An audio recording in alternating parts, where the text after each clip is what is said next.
Hello, it's Melanie here with three of us today. We got Krystal and Christina. Hopefully Randi will join us at some point. The topic we were going to choose for today was what's the point of life? But we were talking a lot about being a parent. So that's one of the points of my life, is to be a parent. And I was saying how I'm a pretty good parent. Maybe I'm an awesome parent. And I was also saying how one of the ways I'm a good parent is I work on myself, because I know my kids are around me and they're going to run my programs, and the way I do things, they're going to absorb and see all that. So working on myself seems to be one of the things I'm doing to be a good parent. So what kind of things do you guys do to be a good parent? Yeah, we were talking briefly about the concept that the family, stays together and this nuclear family, and that's fine and good, and I think that would have been that was my desire in this life. It didn't end up that way. I ended up married for 17 years and then divorcing, and I've been pretty much mostly on my own since then, the last 15 years for the most part. And my kids were extremely grateful to have, they were 11 and 14 when we started kind of slowly separating, pretty consciously, I would say, but they were very grateful. And my daughter even wrote a letter to us each when she was 18, thanking my ex-husband and myself for being the parents that we were, and thanking us for, and she specifically said to me, Mom, I know you're a strong person, and I always appreciated how much you did for me, over the years. But she said it wasn't until you were really on your own in this way that I was able to really see who you really were. And it was very heartwarming. And what we were mentioning a bit ago was just, not that I would, encourage a divorce. However, if a spirit is ready to have an experience where they're seeing perspectives at that age and seeing different worlds and perspectives, and it does help you to grow up. It helps you to, just have life experience in a way that can benefit you. It doesn't have to be traumatic. And both my kids are actually very, very good people. And anyway, I'm grateful. I was so worried about screwing their life up and causing calamity and, all of that. But it almost ended up the opposite, where I think they're very appreciative and strong people. And so that was just a brief conversation that I wanted to share. That's a common belief that I think it's really helpful to shed, is that life is best in one certain way, like parents staying together and raising the kids that way when they're miserable. I don't think anybody really thinks that's a good plan. But man, oh, go ahead. I have the different perspective that I can bring to the table is one from being from a divorced family, growing up with divorced parents. And before we had started recording here, I just talked about how absolutely grateful I am, that my parents were divorced, because the experiences that I had were just phenomenal. Like other kids, other families don't have this experience. And Melanie was saying how, some people grow up in that family that their parents are married, and that's the only perspective that they always see. And being from divorced family, my mom was a certain way, and then to go be with my dad, it was a completely opposite way in so many regards. And I was just so grateful for that. And then growing into my own, womanhood and adulthood, marrying a man who had a daughter and a marriage before me, then I'm stepping into a different role now where I'm a stepmom. And so I see my stepdaughter going through and having gone through, she's 31 years old now. She'll be 32 next month. Anyhow, and witnessing her going through those experiences as well, moving from one household to another household. And so I have such a huge appreciation for everything that she went through and had to experience. And it just throws all those different perspectives, you know, into it. Hi, Randi. Did she get to join us? She was here for a second. No, that's so great. Yeah. It's about gaining wisdom. And this brings us back to the point of life, which is wisdom was one of the things I wrote down. It's like, it's about experiencing as much as we can and learning from it and being able to alchemize some of the more difficult situations and turn them into something beautiful that makes you awesome. And so many kids these days are part of divorced families. So I love that we're having this discussion. And I love that you guys have a positive impression of it. Because again, I feel like I've surrounded myself with people that thought I destroyed my kids' lives, you know, and it's just never felt true for me. I knew my truth, and it wasn't to stay in that situation. And so I had to make the best of it. And I think my kids are really well balanced because of that. And I think that as you're going through this experience, again, we started talking about before recording, Melanie said, well, I think I'm a pretty good parent. And I just laughed when she said that, because my very first thought was, you're a fucking awesome parent. And the more that we bring that into our own existence and our own belief that, yeah, I'm a fucking awesome parent. And, you know, this is the way that I'm parenting, and this is the way that it's going. And, you know, my kids are experiencing this and experiencing that, and that's it. Flow.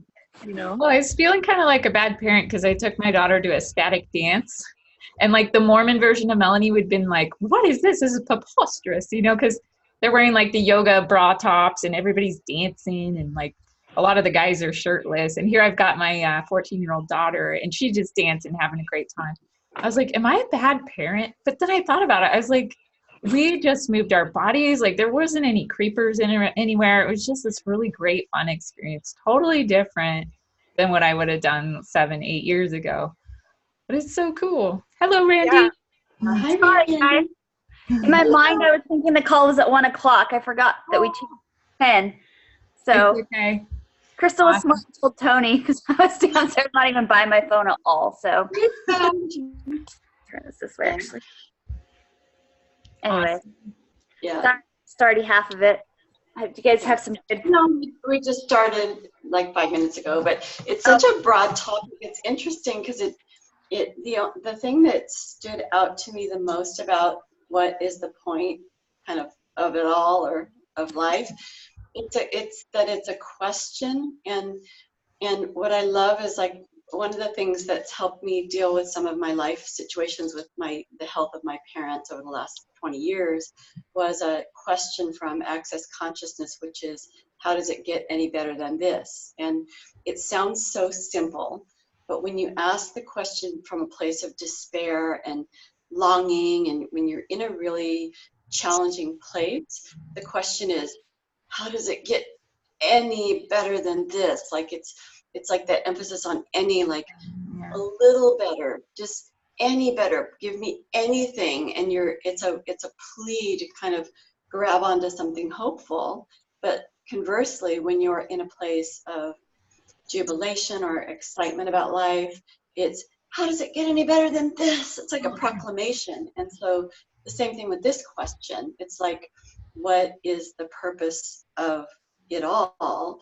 It's like, it's really a shift in perspective. If you're coming from a place where things are really intense, and I mean, there's such a different energy in, what's the point of it all? What's the point? What's the point of it all? Versus, what is the point of it all? Like, what is the point? Like, it's the same question, but when you're coming from, your energy is coming from a different place and your perspective is different, it's completely different. And I think we can do that in any moment. I mean, I've done that in my life with beliefs about things and spiritual paths and political beliefs. It's like, oh, well, I really believed that for so long, and I don't kind of believe that anymore. But it's so interesting perspective. Well, that's why I love the study of the gene keys, which is based off the I Ching. And they basically broke it down into 64 different archetypes of the human experience, and how there's a shadow frequency, a gift frequency and then a city frequency, which is the highest vibration of that axis. So The I third one's actually, called what? What was the third one called? it's called city, city, SDDI, like it's a yogic term. A siddhi. exactly. Yeah, city. But it's cool okay. because if you're experiencing one of the shadow frequencies, like guilt or something, there's like there's a gift frequency, and then there's a city, which is almost like you've transcended. So that's why I put them all on little popsicle sticks, and I use them sort of like tarot cards. I'll take a popsicle stick out, and I'll look at the whole axis of it, and I'll see the shadow frequency. I'm like, oh yeah, I am kind of experiencing that. Or source will help me understand that I'm in that shadow, and that's why I'll pull that one, and then I'll work through it. But that to me is one of the points of life, is like figuring out how to alchemize these frequencies in a way that are enjoyable. Why not make them enjoyable or harmonious for us? So to me, that's one of the points, is figuring out how to balance all these energies that come up in our experience. Yeah. Well, for me, I think the point is to be whatever you want to do, to experience. You know, I don't think it has to be something. I think for everyone it's different. I think we all come into each lifetime with something we want to experience, something we want to learn, in a way we want to grow, and then we experience things to kind of maybe nudge us in that direction, and then I think every moment we're doing anything, it's part of why we're here and what the point is. I don't think there is, the big point is this, or the main purpose is this, or the whatever. I think we overcomplicate it instead of realizing, well, the point is, what do you want to do right now? What do you want to do today? How do you want to share this time you have with others, or by yourself, or, you know, in each day? And it's like, the point might change in every day, because you choose what the point is for your existence, and each moment you're choosing it. And I don't think it always is going to be the same. Like I said, at some point, maybe it was to learn religion and learn, you know, what you're not. And that was the point of what you're experiencing. And that's a perfect thing to do. And I think sometimes the point is to do nothing and to feel what that feels like, or to have nothing and feel what that feels like, or to have everything and feel what that feels like, or realize everything and nothing is the same thing. And, you know, and it's all just, none of it really matters, but yet it all matters because it's what you make of it. So, I don't know. I think sometimes we overcomplicate everything. And I know I used to do this big time, like always searching for the point, always searching for the purpose. And then sometimes missing the fact that it's right in front of me. And it always has been. It's like when you can't find something, you look all over the house for it. Maybe you're looking for your cell phone. You're looking all over the place. You cannot figure out where the heck you left it. And there it is right in your hand, you know? And I think life is that way sometimes. It's like we're looking, searching, digging, you know, let's look in Eastern ways. Let's look at this. Let's try this. And it's like, those are all fine experiences, and you're welcome to have them. But it's only the point because you made it the point. Otherwise, it's just whatever it is, you know. And so I think we need to honor the fact with each other and the rest of the world that everybody has a different purpose and a different point. And there isn't one answer, and there's many answers in even one person's lifetime. And every single day there's a new point to the day, just whatever you decide it is. And everything's perfect. Everything's perfect. Well, don't you think there's validity to our hologenetic profile, or like where the planets were aligned at the time of our birth? Like, to me, there's clues and indicators, if we choose to extract the meaning from them, that our gifts. I think that's where we start. It's a point to start. Yeah. But where do you go? Really, it only matters where you're going, right? Not necessarily where you start. It's like, this is who you are. Great. Now what do you do with it? Yeah. What do you choose to do with it? These are maybe some of the talents or unique things of your personality that come with being born at that particular moment in space and time. But then we're here to evolve that, but not in a way, this is just my own thoughts, not in a way that like you have to evolve into this or that. It's just, you're doing it because that's what you do. You know, for some people it's a business person. Maybe they're really good at business and they just have a mind for business and they do it fabulous, and they, you know, they own companies and do that. Fantastic. if that's bringing them joy and purpose, fabulous. For me, not my thing.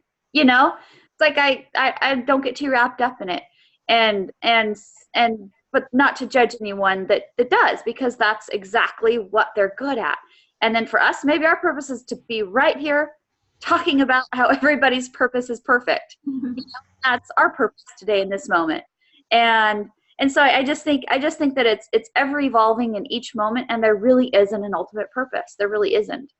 The purpose is just to experience and just to be in the experience that you're in, and to, like you said, create that harmony in the experience by loving the experience. Like Christina said, like, oh my gosh, I get to do this, or I can't remember exactly how you said that, Christina, but it was right on.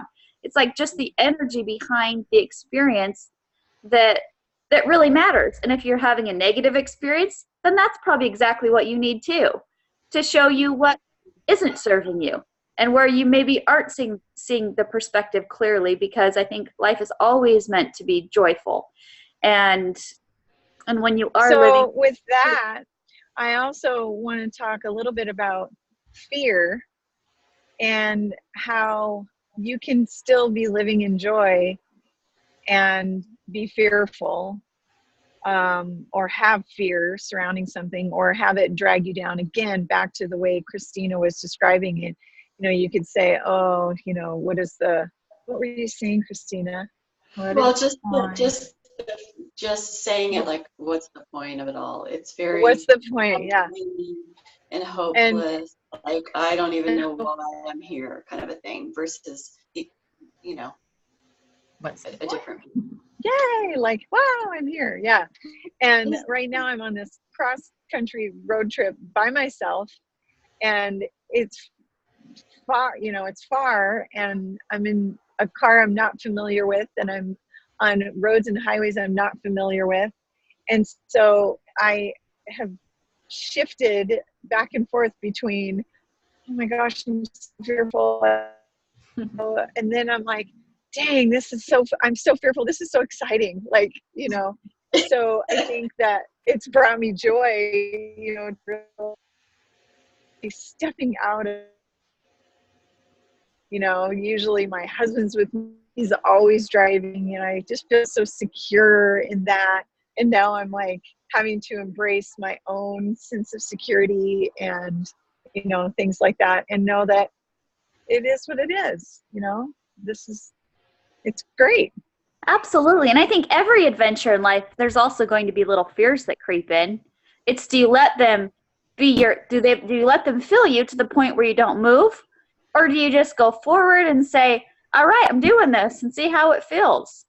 Krystal and I were having this conversation just today, or no, feels like today, but it was last night, about a little bit about fear and a little bit about like things. And I was talking about like money. Like my husband and I have just really played with money lately, and the play with the fact of not taking it so damn serious, because I think that's the biggest thing is we take money so serious, and we base our life upon it, you know, and we base our choices upon it. And so instead we're just like, let's just believe that it just shows up exactly when we need it to. We never have to worry, and live our life that way and see how that feels. And all we're doing is playing with it, but it seems to just work out. So it's like, I could, you know, the me before would have been so afraid to do that. Like used to steady income, knowing exactly how much we have versus how much our bills are. And then we said, well, that's not really bringing us joy anymore. And he was miserable in his work. And so we said, why don't we play with something different? And we both agreed that, hey, let's just do it. Let's just jump in and see what happens. And it's been so fun. It's been so fun to watch the universe as it supports us, and watch things evolve and things come up that we would have never expected. And then we just kind of play at a different level. And so I think that's the key too, is just like Chris said, yeah, it's a little scary, but do it. And then find the joy along the experience as you're doing it. And that's the purpose. Because really, we're all just playing in different ways every day. The whole thing is one big game, I would say. Not to discount the people that are suffering and say that doesn't matter, because that's not what I'm saying. But when you see it for what it is, you realize it all has purpose, and it's all here for us to experience anything We just need to start being responsible for our lives and choose something and do it and see how it feels. Krystal might say, I never want to do that again. I never want to drive cross country by myself again. But I'm glad I had that experience. Or she might say, that was so wonderful. I really enjoyed it. Maybe I'll do it again sometime. It just depends. But either way, it's a great experience. So there's nothing wrong with what anyone's doing if they're playing out karma, if they're playing in the negative experiences. So those are all hard, you know, as an empathic person to watch that go down. But it's certainly, that's their journey. And there's nothing wrong with that. I think I want to learn as much as I can about how to create that frequency I want, and about, I think, understanding myself. That's definitely something I'm working and yearning towards. And I think it might be built into the human experience to yearn towards that knowing of who we really are. Because I don't know a lot of people that enjoy playing out karma and enjoy suffering. But coming in as a hero is not something I feel very much anymore. I used to want to like go in and rescue everybody and be like, you can be happy. This is all you have to do. Yeah, that's not always well received. So. And I think that goes back to just being you. And Krystal, you know, just like when you saw Krystal meditating and you just noticed her. It wasn't because she was out trying to show you, here's how right. You do this, or here's how you show that. It's like, that's just her being. Yeah. Herself. That's what people see. And that's when you make a difference in someone's life, is not by rescuing them, but by being you, being the authentic you. And then that gives them permission to be authentic them. And obviously living in our misery and pain and karma and all that shit is not our authentic self. That's just us experiencing everything that we're not, to give us, to make us so miserable that maybe we try something different. So if you're in that spot, in that space, all you're doing is having your time where you're experiencing what you're not, and experiencing what doesn't bring you joy. And we need both in this rally, because we say, okay, well, that didn't work. So what do I want to try next? And then maybe you'll choose something that brings you more joy. Or if you stay in that vibration, like you say, of misery and not enough, you're going to keep attracting more and more of that until you consciously choose something different and start playing with that from a space of non-fear. Melanie, do you want to talk at all about how you started talking about people recently that are around you, and the type of person that you've been around recently, and you're like, this is not resonating with me. I think I'm going to shift. Can you talk to that? Yeah. You want me to say a little more? Sure. There just seems to be a lot of judgments from one human to another in regards to parenting. And I seem to have attracted those people, probably so I could look within and examine like how awesome I am as a parent. And it's funny because that has been reflected back to me too. People are like, you're an amazing parent. And for some reason, I'm not absorbing that. And I'm choosing to absorb that because that is lovely. And there is definitely part of me that believes that. It's just the part of me like that had the belief that a good mom makes like really good casseroles and the PTA, and like food is just in the 50s. What's that? In the 50s maybe, but I know I have this 50s June Cleaver archetype that I'm just not living up to. And I'm a single mom, and I've been single for I've been unmarried for 7 years, but I've had actually 4 boyfriends in those 7 years. So part of me is like, am I just like this terrible example? You know, I don't have toxic people around my kids. I've been really good about that. But I'm just like, I don't have that nuclear cookie cutter family. And it's just kind of, I think it's gotten to me where I'm examining like, am I doing this right? But what I was saying earlier is just working on myself has been so wonderful, because the conversations we have, and again, they have permission to be authentic too, as I become more authentic. And I live in integrity, and I'm there for them, and I listen to my intuition, and so I'm doing a lot of things right. But yeah, I certainly have attracted a lot of people that are very judgmental about parenting, and it's not necessarily my parenting, they're just talking in general. But it's just been really heavy because everybody's so different. I mean, every family is so different right now, especially with divorce and all that's going. And then you got the LGBT community, and some of them are doing great and some of them are struggling because they're normal humans like the rest of us. So yeah, I've been that's been up for examination for me, for sure. Well, that's super cool, because you can literally see the world reflecting back to you what you're examining. You're saying, am I a good enough parent? And so then you have people that telling you, no, you're not. Here's everything that's wrong about you. Yeah. And then you have people that tell you, yes, you are. Here's everything that you're doing right, and you're a fabulous mom. You see, and you're looking at both sides, and really it's just for you to decide. It doesn't give a shit. It doesn't matter what anybody else thinks. Right. It's really only what you think. You don't need to look for us for validation that you're a good mom, because you are. That's just who you are. But until you see it, it doesn't matter what anyone says about you being a bad mom or what anybody says about you being a good mom. Yeah. That's all just that's all a perspective. The only perspective that really matters in that is yours and your children. Yeah. And if you're happy together, then who gives a shit what anyone else thinks? Yeah. Because it's none of their damn business. Right? We're energetic beings. We're more energy than we are in this physical body. And people, we know when we're around somebody who's being themselves, and we know, even if you don't even, this is not a conversation you would even have, you know on a deep level when somebody is not being, is bullshitting, faking, lying. And I think more and more these days, we're more in tune with that if we're aware. And you can feel it. And so you're giving your kids an experience of how to be who you are. Your kids are amazing, and they're getting to have this experience of be who you are versus be this way, wear these clothes, you can't do this, you can't say that, you can't eat this, you have to go to bed at this time, and you must study this. Like, how rigid is that? And how great that they're getting to see who you really are, and then respectively who they really are. Well, and they're getting to experience things that they're understanding. Wow, this makes me feel really good. Does that mean I'm a bad person? And it's like, no, you're not. That feels really good to you. You're not, hurting anyone else. You're not hurting your own self. Do more of it.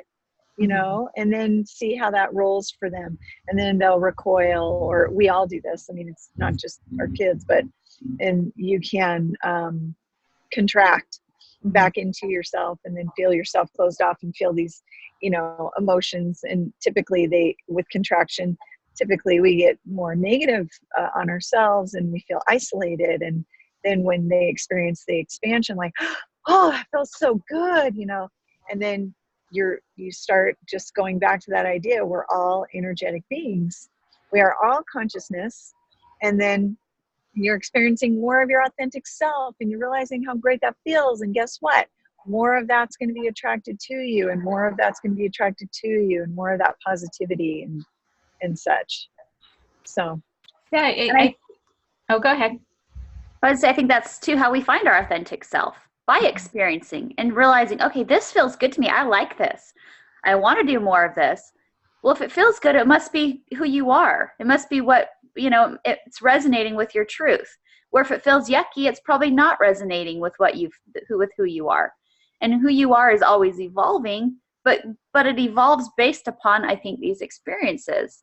And so really there is no wrong way to try. It's just an experience. And doing wrong, doing imperfect. Let's say, moms, we all make mistakes every day. That to me is what a perfect mom does. If you're never making any mistakes, then really you're probably not a mom, because I don't know any mom that's done it and never made a single mistake or did anything wrong, or even a business person or anything else. Everything in life pretty much is trial by error as we get going, even learning to walk, But does that mean we're not doing it right? No, it just means we're learning the process, and then we get it and we realize, oh, this is kind of fun, and find the joy even in the falls as we're learning. I don't think there's ever been a mother or father who's just come home with this newborn baby and said, I have this all together. I know exactly what to do. Those are the kind of people that I'm running into. Awesome. But it's like, and also understanding, back to the perceptions and the call them BS on things. It's like, my kids are amazing. They're divine, beautiful beings. I learn just as much from them as I do from me, and it doesn't have to do with their young adults. I mean, look at Randy's little ones. Oh my God, like, they're incredible. These beings, and so they're, it's not that I'm the mom, I have all the answers. It's no, I've learned just as much from my kids as Oh, I'm yeah. sure. Absolutely. Sometimes the kids totally intimidate me because they know so much. I'm like, if you know this at like age 6, what are you going to be like in your 40s and beyond? You know, like the kids now are just going to kick so much ass into the future, but they need some archetypes. They need some people like kind of holding a torch along the way. I'm happy to help. Yeah, that's kind of my parenting style, is like helping my kids examine the cause and effect nature of reality. So just last night, it was 10 p.m. I'm like, I'm done. I'm going to bed. My daughter's still up. I'm like, don't you want to go to bed? And she's 14. So maybe younger kids, they need a bedtime and all that. We all know what to do intuitively. But instead of like forcing her to go to bed, I just said, how are you going to feel tomorrow? You know, you just examine the cause and effect relationship of, you know, staying up late and then school and all that. So we have those conversations all the time. I give them a lot of freedom, but they get these philosophical discussions. That's what they get from me. So maybe that's my form of being a good parent. But some people will be like, what's wrong with you? You didn't give her a bedtime? You're such a bad parent. So, oh well, I can shake that off.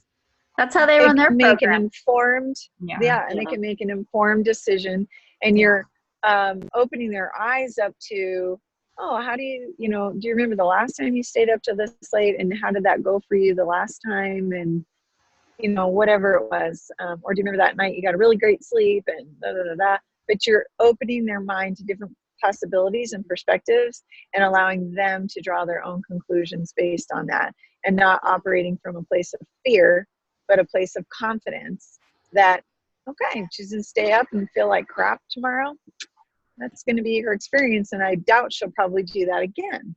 Yeah. So, Well, I'm not going to have that kid that goes to college and just starts binge drinking, having tons of sex. You know, it's like, I think that's what happens when people are so like restricted all these years. You know, I certainly don't want them doing that, but I don't think they're curious about it because they know that that's part of life. If they want to explore it, they have the possibility when they grow up. You know, like I'm not going to shame them and put all this energy around it and make it so like rebellious that they want to go try it. You know, that almost has a negative effect.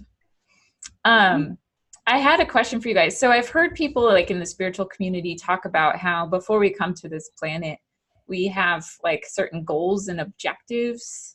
So do you guys think that's true? Like there's certain karmas or situations we have to play out? Or do you think it's true that we just get here and we're pretty much free to do what we want? I do think our hologenetic profile, or I guess our astrology, I don't know what other terms there. I call it our divine blueprint. I do think that has a lot of clues. It's kind of like understanding the weather, maybe understanding the energy we're going to be working with in that lifetime. So do you think there's truth in that we come here with the divine plan, a divine blueprint? I think both. Yeah. So I think that, yes, I do believe there are some people that say, oh, this is the path I'm going to take and this is the way I'm going to go. And then I also think the opposite, and that they may or may not get here, or they may or may not have chosen that. And then they realize that they can make changes and shifts and come to that understanding in their own time, if they do in this lifetime. But when you asked that question, immediately both came to mind. I completely agree. I think there might be contracts, or however you want to phrase it, kind of things that you are intending to do, but ultimately there's free will, and if you can live and operate from that, then it's like what Randi was talking about, then you're really in the moment and you're living your life. I think, again, the shoulda, coulda, woulda, judgment, like that doesn't work for me anymore. Yeah. I mean, I played the game for many years, but it doesn't work. It doesn't feel good. It feels heavy. It doesn't feel good. I don't feel right. I don't feel like me. And so I can't make every single person in the whole world happy, because honestly, it doesn't have anything to do with me. I can just be me. And it's kind of working out, and the people that get that are hanging around, and the people that don't are taking a little break, and it's okay. It's all okay. It's all great. And in the end, we really can only be responsible for ourselves. You know, I mean, in the end, everybody's going to do what they're going to do, whether it's serving what we perceive as their highest good or not. Maybe their highest good is to fill everything that isn't right for them, because that's what they need in that time, you know. And we all go through, I think, different stages of life. Where we're born is only a starting point of one experience that's linked to probably multiple lifetimes, even millions of lifetimes potentially, of other experiences that we're then connecting to. And then we're just bringing it all to, okay, and here's what I have right now in front of me to work with. Here are my choices today. What am I going to do with my day? Maybe my day, like this morning, I woke up slightly pissy because Krystal and I talked like really late last night. I got home from soccer and too late. yeah, I called her like right when I got home. Normally before I go to bed, I do the dishes, clean the kitchen, fill all the waters, do, you know, all these different things. And I didn't do any of it last night. And I thought, well, probably someone else will take care of it. Nope, they didn't. I come downstairs, the dishes are full to the sink, everything's a mess. And it's like, all right.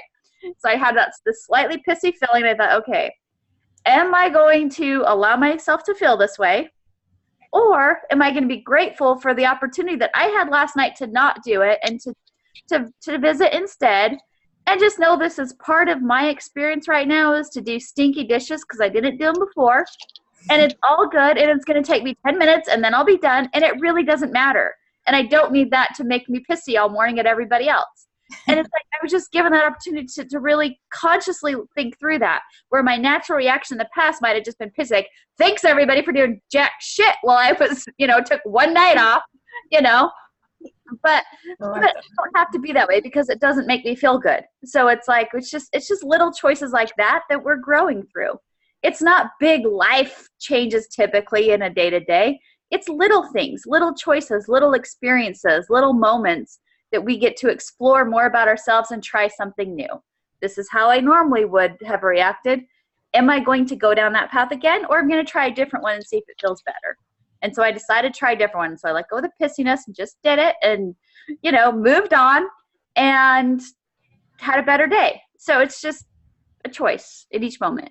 And there's not a right or wrong. If I would have choose to be pissy, then I would have experienced what that felt like again and thought, well, maybe next time I'll choose not to be pissy. And so either way, I learned something. That's awesome. So to go macro here, so we have our unique souls, and then we have like an oversoul. And I think the oversoul might have different energies it's working with, like, and then we have soul families, and then we have our individual souls. Like, don't you think we are working with multiple layers of energies that is kind of propelling us and giving us momentum in certain areas in our life and then retraction in other areas of our life? Isn't that where that trust comes in? So I believe that, but I believe a little bit deeper into the next level that every single one of us is a consciousness at the very root of everything and anything. And at that root of that consciousness, you know, we are not sick. We don't have cancer, even though the body might be lying there, you know, sick, or have thyroid issues or whatever it might be. Every one of us is at the deepest level an individual consciousness, if that makes any sense. That's what I think. And then, yes, you know, we do have other layers to ourselves, but at the root of it, the deepest place where you make decisions, a lot of us, I don't believe, give ourselves the opportunity to get to that place to make those decisions in that deepest level of our consciousness, which is ultimately what every being is what I think. mm-hmm. I agree. And to kind of explain that, I think even further, we kind of talked a little bit about this last night, about just being that consciousness viewing itself in this experience. You know, let's say you do have cancer, you are sick. You know, does that become your I am? I am sick. I am this. I have this. This is who I am. And you take it on as an identity instead of looking at it and saying, oh, I'm experiencing what it feels like to have cancer. Why am I having this experience? What is this experience teaching me? What can I learn from this experience? It's not a death sentence. It's not a big deal. It's a momentary experience giving us a perspective to say, what does it feel like to be sick? What does it feel like to have this? And we're just feeling through that experience. But I think we're taught this fear to come in. We get sick. It's like, oh my gosh, I need to go find someone to tell me how to get well. But it's like, in your consciousness, you're not sick unless you're choosing to go to that side of your consciousness that believes you are a sick person. Then that's all you will ever create. And you won't be able to heal yourself because you believe that I am sick. Instead of believing I am well, experiencing what it's like to have this experience of not feeling well. And you know that it's not who you are. Otherwise, it would feel good to be sick. So because feeling sick doesn't feel good to us, we can know immediately that's not who our consciousness is. And we can just see it as an experience we're having, and then as an opportunity to learn and grow. So I like to change the questions. Instead of saying, well, why is this happening to me? I'll say, it's interesting that I'm experiencing this. I wonder what this situation has to offer me and to teach me. And this is how we talk about everything now. Work, home, business, kids, whatever. We just ask it in that way. So we see every experience as a learning experience for us, but not as a judgment of, oh, I must be a bad mom if my kid's doing this. Or I must not be eating right if I'm not healthy, or whatever. I mean, you can take anything as judgment, or you can just take it as, okay, here's what it is. What gift does this give me? What do I have to offer? What does this offer me to learn about myself or about my experience or anything else? So first thing we can do is release other people's beliefs, all our programming, all that stuff that's imposing on, how we are perceiving ourselves. And then next is start to examine like what we really believe about ourselves and incorporate the things we want into our experience. And we're just trying. We're just tasting different opportunities and seeing how we like it. If we like it, we might eat more of it. If we don't, we might say, that was I enjoyed that learning experience, but I really didn't like it, so I don't want to do it again. Yeah. No, And we're creating all the time, but I feel like right before I go to sleep, I'm like more consciously creating, and I'll play out different timelines in my mind. And I think that's what's exciting is when you become more conscious, is like you can start to figure out what you want to play. And then you hear about people going through some heavy contrast type experiences like cancer. And I love just joining them in that experience and just like trying to dig through whatever lessons they're learning from it. And then I tell myself I'm creating a timeline where I don't necessarily have to experience that in the physical, but I want the gifts and the knowledge. And I can't say I have the level of gifts and knowledge that somebody's overcome cancer. I mean, to actually physically experience that and overcome it is amazing. And I tip my hat to them. But I think that's what we can do in this experience, is kind of observe all the other us's around us and go into that contrast with them, maybe just through empathy or sitting with them or just thinking about it, and then choosing a more pleasant expression of that lesson. I think that's available to all of us. I think dis-ease is one of the best ways to make you look at your current reality and evaluate it again. Yes. And like we were talking about this with my husband, he had a retinal detachment.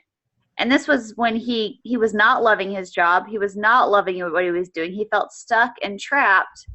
And literally the universe brought to him his retina detaching from his eye. And the surgery is for that. You have to it's like immediate surgery you go into. Then they put this stuff in your eyes. So you have to lay face down for 7 days. You can't even lift your head. Oh my gosh. And you can't do anything really, go anywhere. You could just sit there. And that opportunity literally gave him the opportunity to see from a different perspective. Wow. And gave him the time to reconsider. And he sees it as a gift in his journey, because it made him look at things differently, forced him to look at things differently for a week and see things differently. And it was actually a healing thing for not just his eye, but for his whole life. And so again, it seems like it might be a bad thing, but in reality, it might be the greatest gift you could ever get, having these dis-eases in your life, because it makes you see things more clearly, or see things, or understand that you weren't seeing things clearly, or you weren't serving your highest good, or you weren't serving your body or your life, or whatever. It's a teaching tool. Mm-hmm. So I think the point of life is just source is here to experience itself. And we have the opportunity of becoming aware of how to work with those energies in a way that's fun, in a way that's harmonious. Back to one of my favorite phrases, possibility seeking expression. It's there's endless possibilities, and love that. Possibility seeking expression. It's so simple.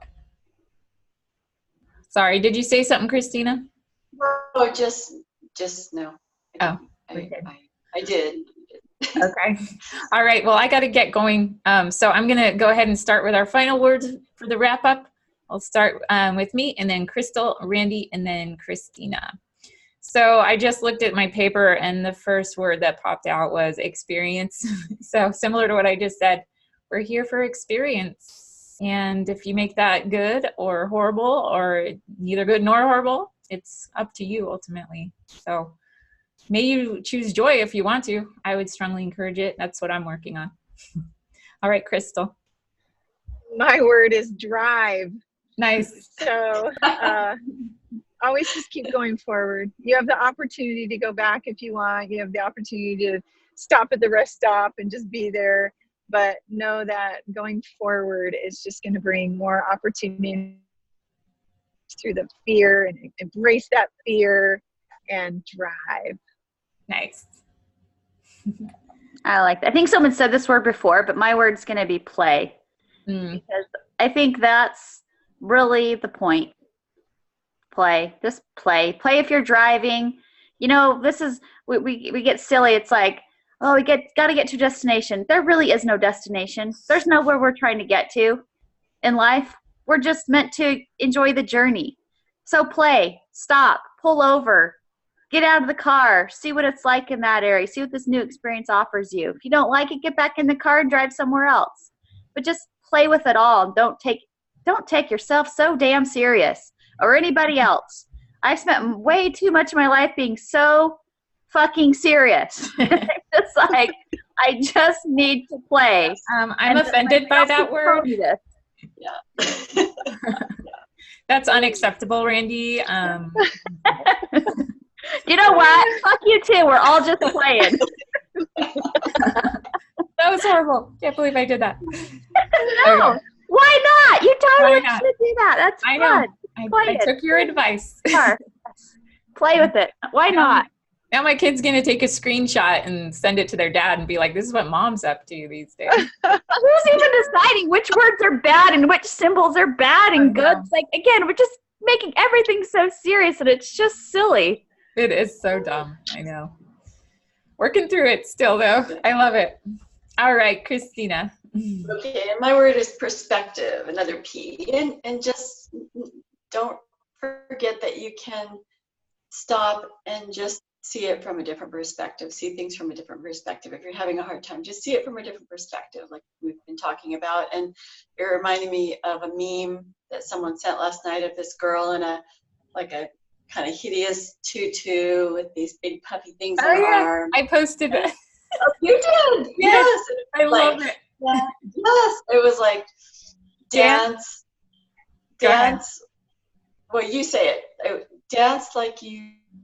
Dance as if you don't. As if you don't give a fuck what anyone thinks or something like that. But it was just, it was just a little bit different. Dance as if everyone can go fuck themselves. Oh, yeah, that's what it was. That was funny. It's perfect. And but just doing her thing. Just doing her thing. All right.